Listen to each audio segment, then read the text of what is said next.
야랑야랑 정치부 김민지 기자와 함께합니다. 첫 번째 주제 보겠습니다. 자, 삼성 간호 오늘 정치권에서 화제가 된 단어죠. 네, 이준석 국민의힘 대표가 쓴 단어인데 장제원 의원을 겨냥했다는 해석이 나옵니다. 요즘 대통령과 친윤 의원들을 향한 이 대표 발언 수위가 계속 올라가고 있죠. 오늘은 SNS에 윤핵관의 핵심이라는 사람은 삼성 간호라며 위기가 오면 가장 먼저 도망갈 것이라고 했습니다.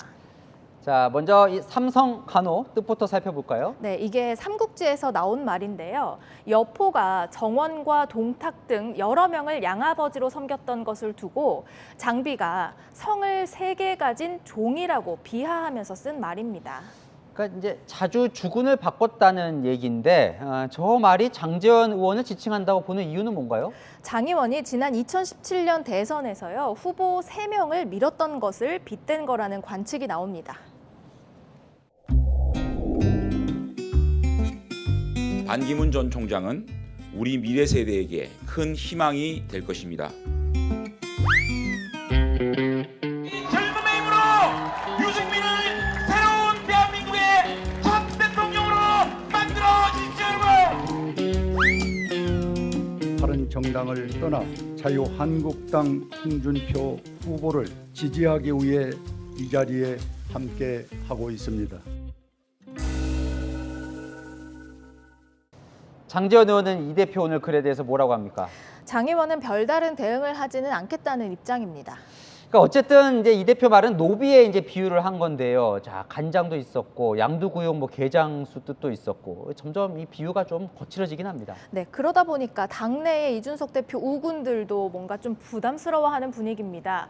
홍준표 대구시장은 여태 이 대표 입장에서 좀 중재를 해보려고 노력했지만 이제 그만두기로 했다면서 참지 못하고 사사건건 그건으로 대응한 건 크나큰 잘못이다 이렇게 지적했고요.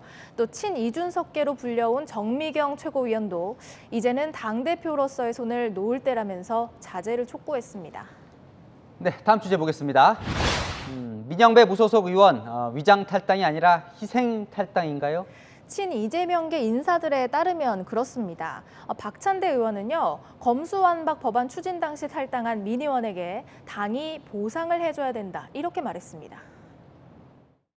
검찰 개혁과 관련된 절차가 진행되는 과정 속에서 희생한 부분이라든가 자진한 부분이 있다 그러면 적절하게 대우하고 보상해 주는 게 맞지 않나 싶은데요.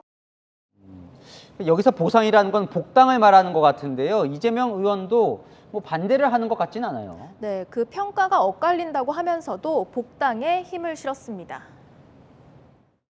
우리 당원분들께서는 많이 희생이다 이렇게 봐주시는 것 같고 또 집권 여당 쪽 지지하시는 분들은 저거 꼼수다 이렇게 보는 경향이 많고 저는 당이 책임질 일이라면 적정한 조치를 하든지 해야지 그걸 개인에게 그 책임을 전부 떠넘기는 것은 온당치 않다.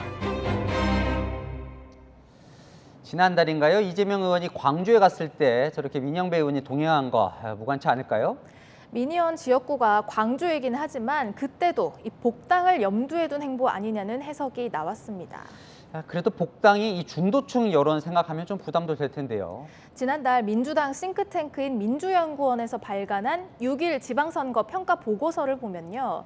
민주당 지지층의 환멸이 패배를 초래했다면서 그 근거 중 하나로 위장 탈당을 꼽았습니다. 이에 대한 반성은 사라지고 희생과 보상을 얘기한다면 이와 같은 실수가 반복될지도 모르겠네요. 이 정치권은 선거 끝나면 늘 도돌이표예요. 네, 여랑야랑이었습니다.